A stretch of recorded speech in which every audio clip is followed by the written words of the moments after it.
Excellent. Thank you so much. Thank you.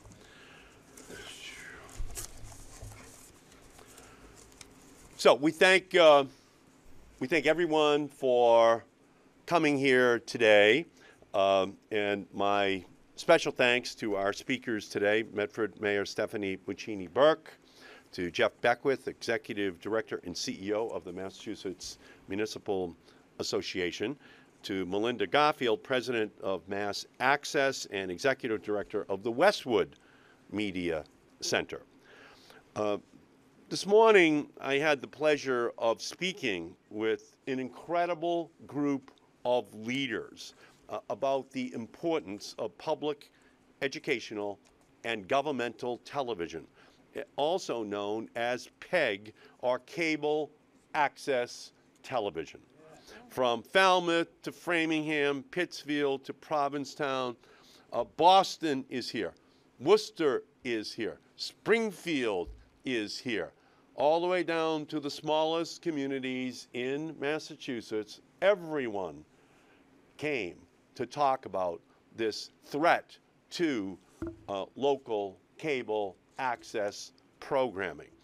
Everyone here wants to make sure that everyone in their community have their voices heard. And this was an opportunity for their voices to be heard because of what is going on at the Federal Communications Commission. In this era of media globalization and consolidation, PEG stations give viewers critical information about their communities and offer an important platform for local residents.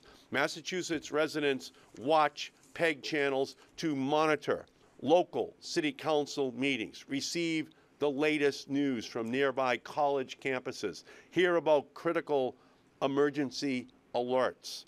With 220 PEG organizations in Massachusetts alone, producing anywhere from 20 to 100 hours per week of programming, PEG channels connect us to our communities, and they enrich our lives every single day of the year.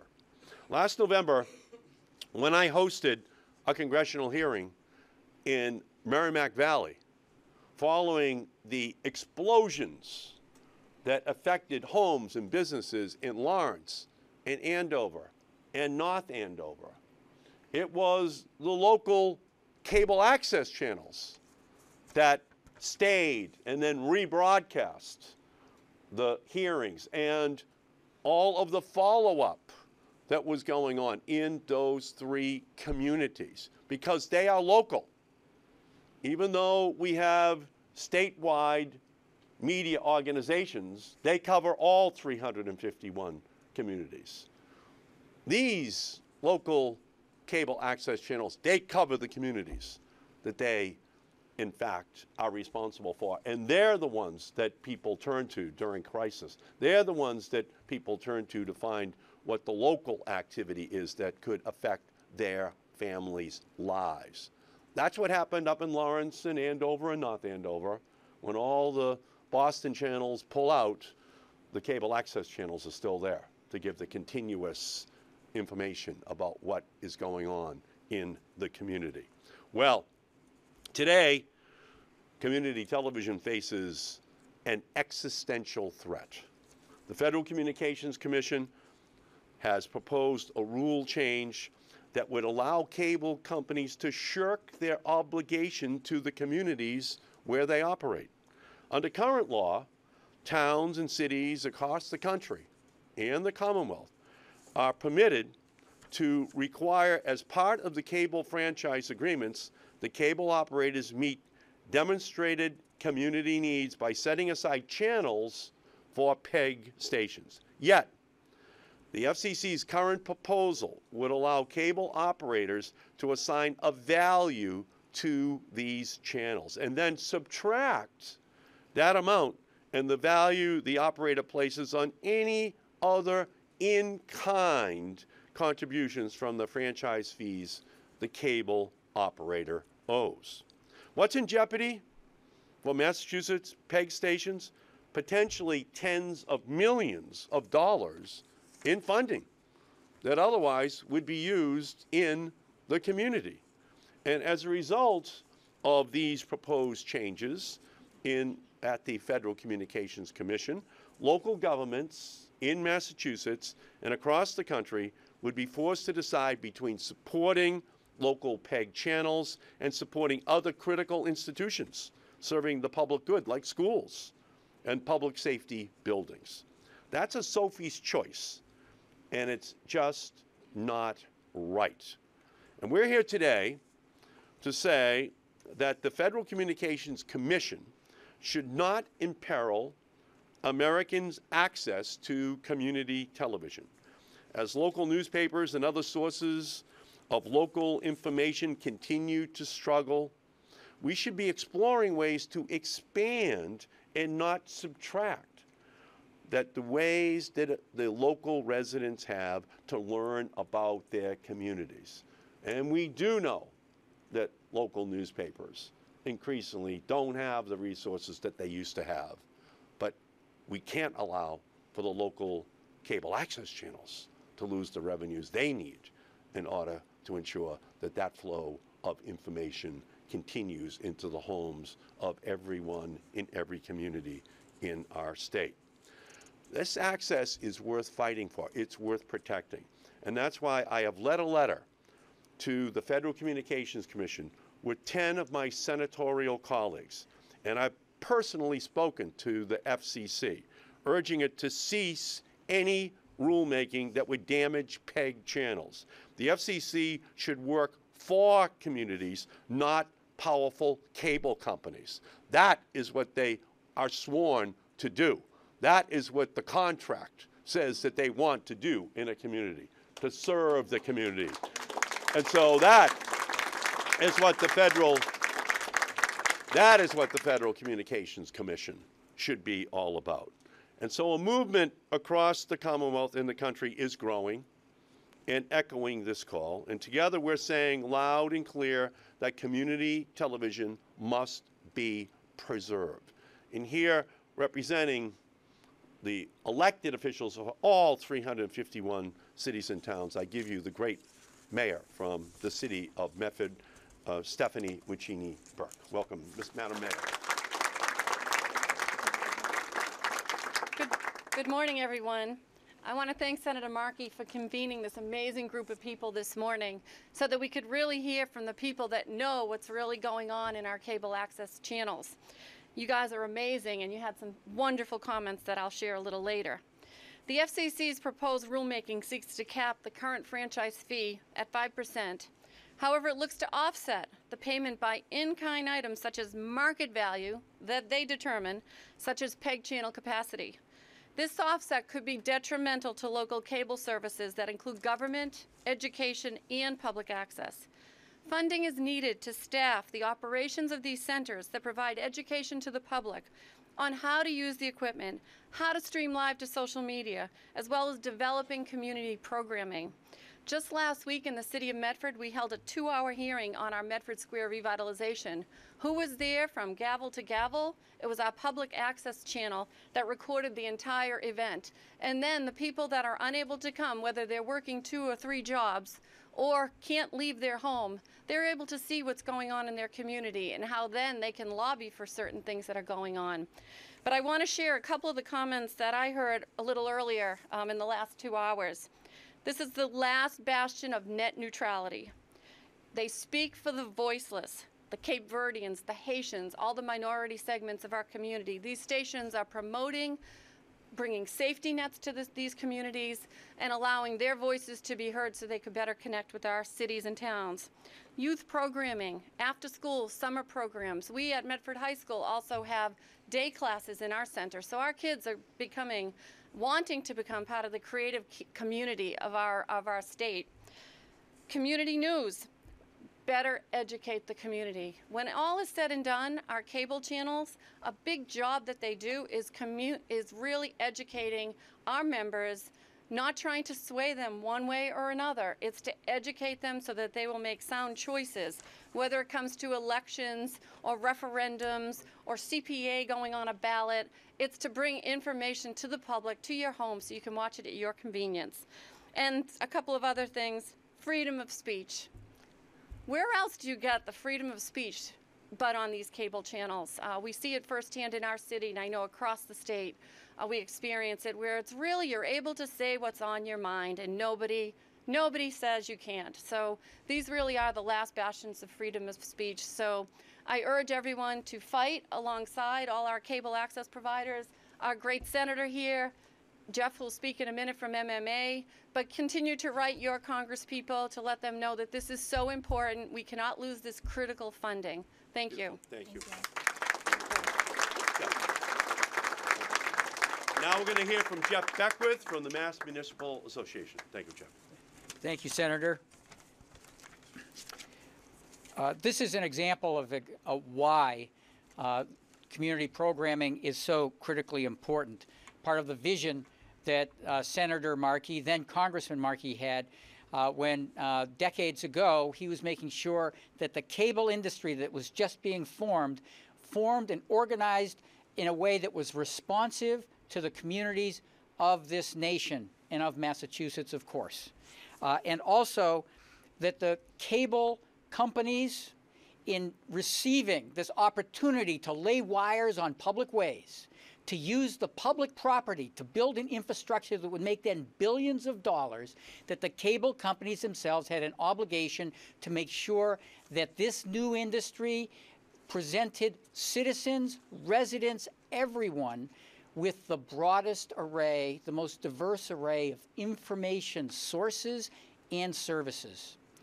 These pillars of being accountable to communities and providing citizens and residents and groups with access to share information. Those are the pillars of the Cable Act as it was originally crafted, and the foundation upon which those pillars have stood has been the cable access programming, the PEG programming, because that's provided transparency, access, voices for people.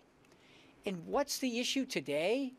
The cable companies that are making billions of dollars are concerned about supporting with millions of dollars that they already recover from the subscribers in the cable bill, the kind of programming that allows cable companies to provide value and service to the community. We're talking about values of democracy because cable company and cable access support open meetings. They support the select board nowadays, or counselors going to meetings and talking and making sure that the voices and the positions that they hold are heard all throughout the community. And then that gives other people an opportunity to look in and decide whether or not to get involved and to weigh in. Candidates forums, election nights, local groups hold fundraisers. Over 1,400 individuals and groups have commented just from Massachusetts in opposition to the FCC's proposed rules. One of those comments was from a local Rotary Club that said that over the past 20 years, they have hosted a fundraiser that's been aired on their local cable station. They've raised $1 million for local charities and international causes. They would not have raised a fraction of that without cable access to essentially involve the entire community. So we're talking about supporting causes, charities, education, youth, seniors, democracy. And why would the cable companies want to, for the sake of saving a few $1 million, undermine that? Well, because they don't want to have to provide that platform. But we're saying that platform is the cost of getting access to the public rights of way, getting access to the telecommunications industry of the future. Senator Markey has been there from the beginning. He's the most knowledgeable lawmaker in Washington, D.C. and in this nation on this issue, and he's fighting. He already has the entire congressional delegation in Massachusetts lined up, and he's working with his colleagues. But we all need to work with our colleagues and everyone we know in other states to make this movement in Massachusetts a national movement to protect democracy and to make sure that the industry is accountable. What? To the values of the Act, to our local communities, and to providing the broadest possible sources of information and services to the people of the United States. Beautiful. Thank you, Senator. Thank you so much. Thank you, Jeff. We're also joined by the great state representative from the city of Melrose, Paul Broder, right over here. Thank you, Paul, for coming. Thank you so much. And next to speak is Melinda Garfield, who is the president of Mass Access. Thank you so much. I'll be very quick because it was all encompassing of what you just heard, but thank you again, Senator Markey, for creating an opportunity to make the public aware of the devastating effects the FCC's proposed rulemaking will have on the communities we serve.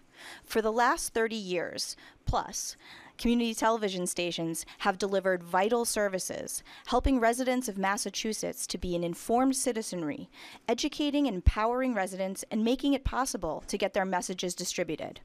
In its proposed rulemaking, the FCC is attempting to undermine federal law, which protects free speech and repays local communities for the use of public rights-of-way.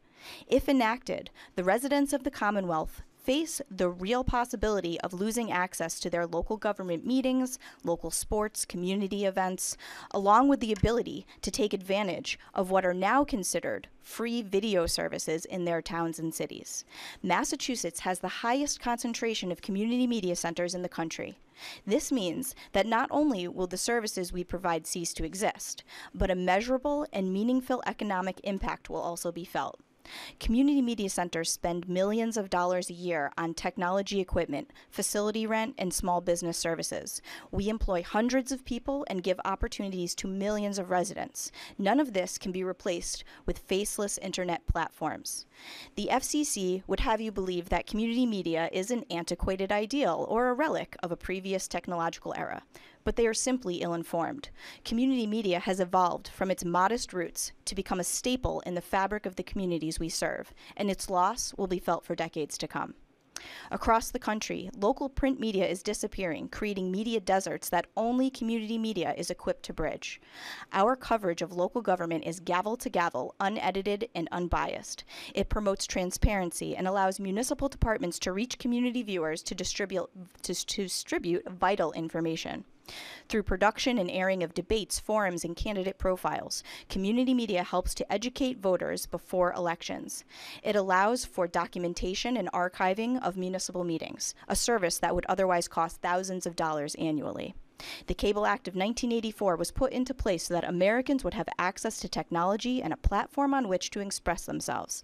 This was not just done simply for the novel idea that it was, but was done so that the companies making money using public rights-of-way on municipal land would have to give back to the communities where they sell their products. Even though they are not a law-making body, the FCC is attempting to redefine the parameters of the law to the detriment of the consumer. This is not just a community media issue. It is a community issue, a customer service issue. This proposed rulemaking would put more money into the hands of the multi-billion-dollar corporations while slashing services that consumers routinely pay for. I want to thank again Senator Markey for his tireless support and for the opportunity that he and his staff have afforded us today. The FCC was hoping to slide this rulemaking by the consumer quietly, underestimating the dedication that so many have to community media and the ideals that it represents. As citizens, we cannot afford to let the benefits that so many depend on be taken away so that the profits of so few are ever increased. We hope that through the support of the fine legislators like the ones we have representing the great state of Massachusetts, community media will be around for decades to come, supporting, entertaining, and educating the people of the Commonwealth. Thank you. Beautiful. Beautiful.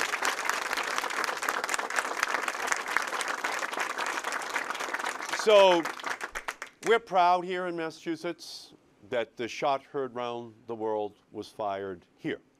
And it was a perfect example of local communities rising up to have their voices heard.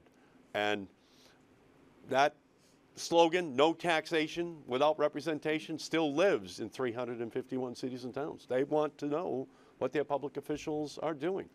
They want to see what the activity is at the schools and at their public interest groups and the nonprofits in their community.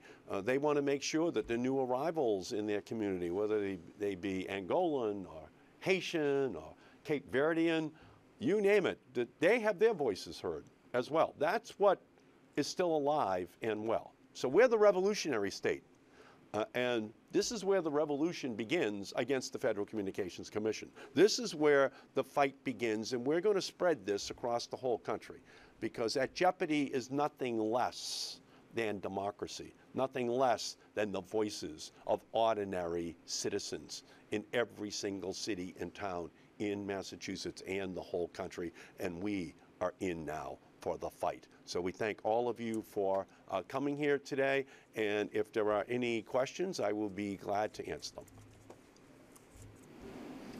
Yeah, Senator, what's the next step in that? What's the next step in that fight? Where do you go from here? Our goal now is to have what's happening here today replicated across the entire country, to move from state to state, to have voices heard from Democrat and Republican, red and blue, cities and towns, because this issue is not a partisan issue. This goes to the heart of what the cable systems are supposed to represent, which is localism, to give each and every community their own stations, their own ability to have their voices heard. And that's not Democrat or Republican. That's a fundamental compact that the cable companies constructed with our country, and they're seeking to walk away from it by reducing the revenues and making each of these communities have very difficult decisions as to whether or not they can continue to provide that service. So, we are beginning it here, but the Federal Communications Commission has yet to put it on the docket for a decision. We know that they're considering it, and we're just beginning this crusade to make sure that they get the pushback which is going to be necessary. Can you talk about the funding aspect a little bit? How much of cable access television is actually federally funded? You know, how much of your budget is federally funded? Well, it's not Fed. Is Springfield here? Who is the Springfield access channel here? Right back here. Excuse me? Well, yeah. Yeah, come on up here. You should talk about it. It's a Springfield station, which is asking the question. We have Springfield here, so somebody else. Yeah. So please, why don't we just answer the Springfield specific, because that would be an illustration for every community. So Okay. You asked about the federal funding. There is none. Senator Markey was one of the leaders when he was in the House in creating the Cable Act of 1984, and so his knowledge of it as it was intended originally is very, very deep, and his commitment to the cause is still very, very deep. But we've seen, and he's seen as well, since 1984, the amount of support that the cable companies have given has been dwindling steadily, more and more steadily. So the funding right now that we receive in Springfield is about 2% of the basic cable charge that Comcast receives, and that doesn't include HBO or any of the premium channels. So it's every city and town, I think, is a little different. We've learned that today. So in terms of, what does this mean to your budget? Will you not be able to go to as many events? How will this play out? We cover town, school committee, city council, gavel to gavel. I'm sorry, I wasn't ready to speak this morning. A little dry. So gavel to gavel coverage of those things. School events, high school sports. We've run several debates over the last 2 years that have been throughout Hampden County. We stream those, which is really where a lot of our viewers are getting their information. What will we have to cut out? I'm not sure. We don't receive the full 5%, so there's not all that much they could be cutting out. We run the network that we run the fiber network that the city uses for its internal communications, and we also run the same, all the wires go through tubes underground usually. We maintain those. So we're doing a lot for the cable industry now. I'm sorry. I'm just in answer to your question, this is not federal money. This is a percent of the cable fees which every person in every community pays each month. And the cable companies make. So in Medford, it's $20 million. And out of that $20 million, they have to give back 5% of those revenues so that the city of Medford or any one of the other 351 cities and towns can use in their own discretion, in their own city, in their own town. So it's not federal money, it's actual money that every person pays in their cable bill every single month. And that's what the fight is over, because the cable companies want to cut back in terms of what they provide to individual communities all across the Commonwealth and all across the country. So it's not about federal money, it's about their own money. So I'm clear, it's different across the board, Yes. Every community has their own discretion to use the funding in the best interest of their community. But without question, it's going to put into jeopardy the ability of these local cable access channels to provide the same level of service they have always provided. And in some instances, it might actually lead to a question of whether or not they can exist. Okay. Senator, Yes? a few months ago, Who are you with, sir? Salisbury Community TV in Salisbury, Mass. A few months ago, the, Okay, yeah. Are you broadcasting right now? no, Oh, no, we're just going here. I know, I just have a question, which is, a couple of months ago, the congressional delegation from Massachusetts was not fully supporting the resistance here, and I wonder if you could tell us what the status is right now, as far as you know. Yeah, the Massachusetts delegation is on board. We're fighting. We know how central this is, and we were one of the first states to actually embrace the cable revolution as well, back in the 60s, 70s, and 80s. So it's deeply embedded into the fabric of the communities that are represented here, but all across the Commonwealth. Thank you. Question? Yes, sir. Who are you with? I'm sorry. The Sun Chronicle in Attleboro, Mass. Okay, beautiful. To the best of my knowledge, if this passes, the cable companies would determine a value for each of the PEG access channels. There are hundreds of cable channels on a typical cable programming lineup. To the best of your knowledge, do any of those cable channels pay for their space, or do they in return get money? Yeah, there is, it depends upon whether or not the cable company owns the programming. And then they pay themselves. Then they pay themselves, and that's the vertical integration which has taken over in the industry. Back in the 80s, the cable companies didn't own the programming, but increasingly they do own the programming, and so how the compensation is then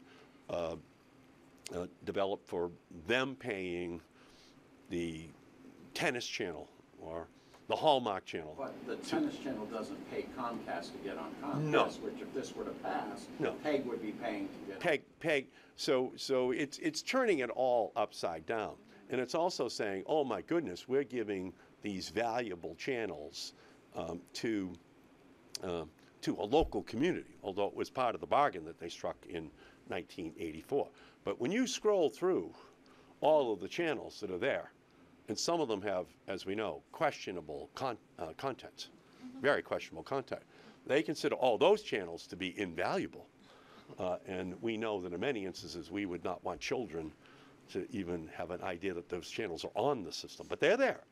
So for them, they can't remove one or two of those channels, but somehow or other they can remove something that goes right to the fabric of communities. And that's what we are going to need to do, is just to explain how wealthy the cable industry has become, how many additional channels they have, and how all they're looking for is, in many ways, just more space so they can put on more channels, but ultimately at the expense of this indispensable local cable access capacity, which they all have. So thank you, sir. Yes, ma'am. KBD News. What can we do in our communities to make sure that our municipal leaders and officials understand the importance, and so that we can continue this fight? It's not just going to happen in Washington, D.C., it's going to happen in all of our communities. So what should we be doing? What should we, as access professionals, be communicating to our constituents? What's the I would recommend that you develop the highest quality documentary in terms of what the impact is going to be on Massachusetts. Have every one of the channels run it. You know, pool your resources in order to make sure that that high quality programming is produced. Then have it be running over and over again as a call to action, and then in the local community to kind of tailor it for what would then happen in that community. but using that higher quality entry level piece of a documentary film which you can put together. And so now some of the communities might have the ability to do it all by themselves because they're so large. But that notwithstanding, it just has to be a chorus which comes up. United we stand, divided we fall. So we have to stay together, have a common voice which is being spoken, and out of that I think it's something that will go right across the border into New Hampshire, into Maine, to New York, out of Pittsfield, up into Vermont, down into Rhode Island, and into Connecticut. It has to start here. It always starts in New England. But once the rest of the country hears about what's happening, then they're going to wonder why they are sitting on the sidelines. So that is what I would say, but I would put it together soon and just start to run it, and I think you'll get a great response. And in it should be a call to action, to call local officials, to call people to say, we want your voices heard on this subject. Any other questions? Any other questions?